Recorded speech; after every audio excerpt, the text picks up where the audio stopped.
Ministerio Oswald presenta su programa bíblico En Busca de la Verdad, cumpliendo el mandato divino. Id por todo el mundo y predicad el evangelio a toda criatura. Y ahora, un interesante tema en la voz de nuestro hermano Oswald.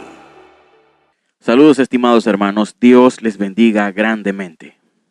Vamos a tomar como referencia Génesis 2, 16, 17. Para este entonces, Dios ha creado a nuestros primeros padres y dice la Biblia que colocó un árbol en medio del huerto, un árbol prohibido. Y dice lo siguiente en cuanto a este árbol. Y mandó Jehová a Dios al hombre diciendo, de todo árbol del huerto podrás comer, mas del árbol de la ciencia del bien y del mal no comerás, porque el día que de él comieres, ciertamente morirás. En otras palabras, Dios le está diciendo al hombre, tú tienes que vivir una vida en perfecta armonía con mi ley para continuar viviendo. Es decir, Dios le dijo al hombre, si tú llegas a comer del árbol, esto es pecado y te va a traer la muerte. Es decir, obedece y vivirás, desobedece y morirás. Ahora vamos al Evangelio según San Juan, el capítulo 1 y los versículos 1 y 3. Habla aquí en cuanto a Jesús. ¿Cómo fue él antes de la creación? Dice en San Juan el capítulo 1 y el versículo 1, en el principio era el verbo, y el verbo era con Dios, y el verbo era Dios. Esto quiere decir que Jesús no era miembro de nuestra familia. Jesús era miembro de la familia de Dios. Era uno de la deidad. Vamos al versículo 2. Este era en el principio con Dios. Esta parte es muy importante. Todas las cosas por Él fueron hechas y sin Él nada de lo que ha sido hecho fue hecho. ¿Quién fue entonces el creador de todas las cosas? Claro que sí, mi hermano, nuestro amado Cristo Jesús. Es decir, el creador de Adán y Eva fue Cristo Jesús.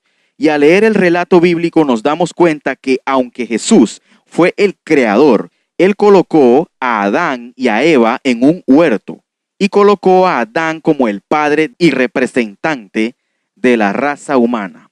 Es decir, colocó a Adán como el rey sobre el planeta Tierra. Vamos a leer el libro de los Salmos, el Salmo 8 y los versículos 3 al 5. Aquí dice el salmista David, cuando veo tus cielos, obra de tus dedos, la luna y las estrellas que tú formaste, digo, ¿qué es el hombre para que tengas de él memoria y el hijo del hombre para que lo visites? Le has hecho poco menor que los ángeles y lo coronaste de gloria y de lustre. Fíjense que Adán fue coronado de gloria y lustre. Los reyes usan corona, ¿verdad? Bueno, mira el versículo 6. Le hiciste señorear, es decir, lo pusiste a reinar sobre las obras de tus manos. Todo lo pusiste debajo de tus pies. Es decir, aunque Jesús fue el creador, Él colocó a Adán como el rey sobre el planeta Tierra. Y era el plan de Dios que Adán y sus descendientes vivieran para siempre. Pero luego vino la tragedia, vino el pecado. Sabemos que la raza humana pecó y trajo como consecuencia que el gobierno de este mundo fuese usurpado y contaminado con el virus del pecado. Y como conocemos en el Evangelio, según San Lucas, el capítulo 4 y los versículos 5 al 7 nos demuestra que después de Adán, un poder llegó a controlar el planeta Tierra. Vamos a leer esto según San Lucas, el capítulo 4 y el versículo 5. Dice, y le llevó el diablo a un alto monte, y le mostró en un momento todos los reinos de la tierra. Y le dijo el diablo, a ti te daré toda esta potestad y la gloria de ellos, porque a mí me ha sido entregada, y a quien quiero la doy. Si tú postrado me adorares, todos serán tuyos. Es decir, el diablo dice, a mí han sido entregados los reinos y a quien quiero yo los doy. Obviamente los reinos pertenecían al principio a Adán. Este mundo pertenecía a Adán. Le fue dado como un regalo a Adán por Jesucristo el Creador. Pero como Adán y Eva escogieron pecar, fueron destituidos de su posición de reino. Y se sentó sobre el trono de este mundo entonces Satanás. Entonces, a causa de esto, ¿qué necesitaría la raza humana? Necesitaba en realidad a un redentor, o mejor dicho, a un salvador. Pero en este mundo no había nadie que pudiera hacerlo, porque todo hombre en algún momento de su vida ha sido vencido por Satanás. ¿Cree usted que algún humano podría ser el salvador? ¿Qué tal le parece un aspirante tal como Set? ¿Qué le parece tal vez Enoc, Noé? ¿Qué tal Matusalén? ¿Qué le parece Abraham, José? ¿Qué tal Moisés? ¿Qué tal David? No, ¿verdad? Ninguno podía en realidad, porque en Romanos 3:10 dice, todos han pecado, no hay justo ni aún uno. Todos han pecado y están destituidos de la gloria de Dios. Es decir, hermanos, el plan original de Dios era que el hombre fuese rey y su territorio fuera el planeta Tierra y viviera para siempre. Cuando Adán pecó y sus descendientes pecaron, se estropeó el plan. El hombre perdió el trono, el planeta, y ahora entró al mundo la muerte. Se necesitaba entonces a un redentor que nuevamente recuperara el trono, recuperara el territorio e hiciera posible que el hombre obtuviera la vida eterna en vez de la muerte. Pero dentro de la raza humana no había nadie quien pudiese recuperar lo que se había perdido. Mas sin embargo Dios habló lo siguiente a la serpiente en Génesis 3:15 y se los voy a parafrasear. Dice más o menos así lo que quiere decir Génesis 3:15. Es decir, Dios le dijo a la serpiente, Satanás, yo voy a mandar a una simiente a este mundo nacida de mujer. Esa simiente te va a hacer la guerra. En el proceso de la guerra tú le vas a causar dolor, le vas a herir el calcañar, pero te va a salir costoso, te va a salir caro, porque en el proceso de la guerra él te va a dar un golpe mortal en la cabeza y de ese golpe tú no te vas a recuperar. Es decir, le voy a mandar a esta simiente para recuperar todo lo que perdió el primer Adán. La pregunta es ahora, ¿cómo se iba a recuperar lo perdido? ¿Saben cuál fue el primer resultado del pecado de Adán y Eva? Fue que la gloria de Dios se les fue. Ahora era entonces necesario cubrir de nuevo la vergüenza de su desnudez para restaurarlo a su condición original. La pregunta clave es, ¿cómo podría restaurarse el hombre a la condición original en la cual se encontraba? Génesis 3:21 tiene la respuesta. Allí dice, que hizo Dios para Adán y Eva túnicas de pieles. ¿Túnicas de qué? Sí, hermano, túnicas de pieles y los vistió. Sí, hermano. Ahora hay 4 puntos claves que se deben notar en este versículo. ¿Usted notó esto muy interesante de túnicas de pieles? Dice en el libro de Apocalipsis que todos los santos están vestidos de lino fino, lo cual representa ¿qué cosa? La justicia de Cristo. Pero aquí ellos merecían morir, Adán y Eva. Y Dios los vistió con túnicas de pieles. Quiere decir que aquí hubo una intercesión entre la sentencia y el ser humano. Ahora hay 4 puntos claves que se deben notar en este versículo. Número 1, Adán y Eva estaban desnudos como resultado de su pecado. En segundo lugar, se escogieron probablemente unos corderos perfectos para tomar sus pieles y cubrir la desnudez de Adán y Eva.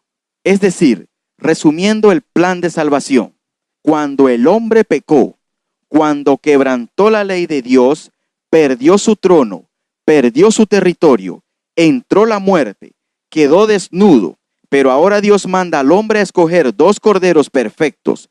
Esos 2 corderos perfectos luego son sacrificados. Se toman las pieles y con las pieles se cubre la vergüenza de la desnudez del hombre. Por consiguiente, hermano, ese cordero representaba al que iba a venir. Y como el cordero era perfecto, Él viviría una vida perfecta. Y después de vivir una vida perfecta, Él tendría que morir. Y por su muerte, de alguna manera, se va a cubrir la vergüenza de la desnudez del hombre. Es decir, tenemos aquí la primera promesa de salvación del hombre. Dice allí en el San Juan, el capítulo 1 y el versículo 14, que aquel verbo fue hecho carne y habitó entre nosotros. Es decir, aquel que pertenecía a la familia de Dios, el verbo, quien era ya en el principio, llegó un momento en que él escogió incorporarse dentro de la raza humana para rescatar lo que nuestros primeros padres y la raza humana habían perdido. Pero, ¿qué forma tan extraña de llegar al campo de la batalla? Nacer en un mundo controlado por el rebelde, naciendo en un mundo como un bebé indefenso, con el propósito, en primer lugar, de vivir una vida perfecta y después de vivir una vida perfecta sin cometer ningún pecado ni una sola vez, entonces morir por los pecados de la raza humana. Es decir, Jesús vino a este mundo con dos propósitos principales. Uno, vino para vivir la vida perfecta que nosotros debemos vivir. Dos, y vino para morir la muerte que nosotros por causa del pecado debemos morir. Jesús vino a vivir por nosotros y Jesús vino también a morir por nosotros. Vino a tomar nuestro lugar, en otras palabras. ¿Cómo podía Jesús tomar el lugar de todos nosotros entonces? Es muy sencillo. Cristo nos creó a todos. Es decir, que cuando Jesús creó a Adán y a Eva, creó a toda la raza humana. Y solo el que creó a todos podía ofrecerse en lugar de todos. Jesús, cuando creó la raza humana, se hizo responsable por la raza humana. Ahora es interesante notar que en Éxodo 12 y el versículo 5 nos habla del cordero que se ofreció en el tiempo de la Pascua, cuando Israel fue librado de Egipto. Vamos a notar eso y quiero que noten las características de este cordero. Dice que el animal será sin qué, sin defecto, macho de 1 año, el cordero iba a ser sin defecto. Dice, lo tomaréis de las ovejas o de las cabras. Es decir, hermanos, el cordero antes de ofrecerse tenía que ser perfecto. Y luego cuando se cercioraban de que era perfecto, entonces podían ser ofrecidos en sacrificio. Ahora yo les pregunto, ¿qué representaba ese cordero sin defecto? Que era sacrificado no solo en la Pascua, sino también en el servicio del santuario. Vamos a 1 de Pedro 1:18 hasta el 20. Nos tiene en realidad la respuesta a esa pregunta. Dice allí lo siguiente: sabiendo que fuisteis rescatados de vuestra vana manera de vivir, la cual recibisteis de vuestros padres, no con sangre corruptible, como oro o plata, sino con la sangre preciosa de Cristo Jesús. Fuimos redimidos ¿con qué, mi hermano? Con la sangre preciosa de Cristo. Como de un, ¿qué dice allí? Como de un cordero. ¿Qué clase de cordero entonces? ¿Sin qué? Sin mancha y sin contaminación, ya destinado desde antes de la fundación del mundo, pero manifestado en los postreros tiempos por amor de nosotros. ¿Saben que esto es una cosa increíble? Que Jesús haya podido vivir 33 años en el planeta Tierra y nunca haya caído en pecado, ni en pensamiento, ni en acción. Note lo que dice 1 de San Juan, capítulo 2 y el versículo 22. Declara esto en cuanto a Jesús, el cual no hizo pecado, ni se halló engaño en su boca.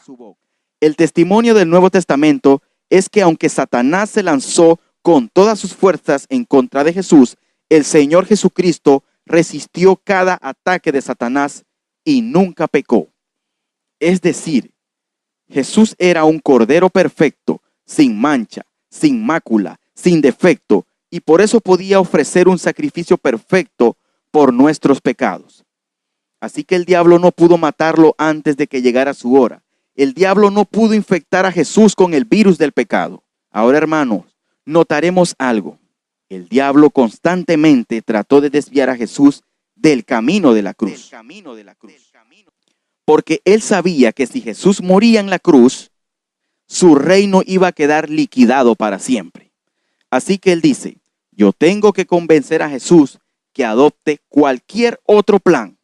En Mateo el capítulo 4 y el versículo 8 y 9 nos dice que el diablo llevó a Jesús a un alto monte y le mostró todos los reinos de la tierra.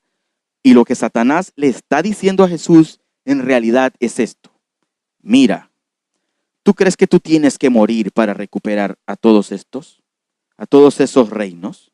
¿Tú crees que tú tienes que dejar que te escupan la cara y que te den golpes y que te pongan una corona de espinas, como dice la profecía en Isaías 53? ¿Tú crees que tú tienes que ponerte en manos de tus criaturas para que ellos te maltraten para recuperar los reinos del mundo? El diablo dice, no. Hay un camino más fácil. Lo único que tú tienes que hacer, tú te arrodillas y me adoras por un instante y yo te lo doy todo gratis. Hermanos, Satanás está tratando de desviar a Jesús de la cruz y adoptar un camino más fácil varias veces durante el ministerio de Jesús. Tenemos un ejemplo en San Juan 6:15. Para escuchar la continuación de este tema, descargue la parte 2. Ministerio Oswald presentó En Busca de la Verdad. No se pierda otro interesante tema para instrucción y edificación de los creyentes. Dios les bendiga.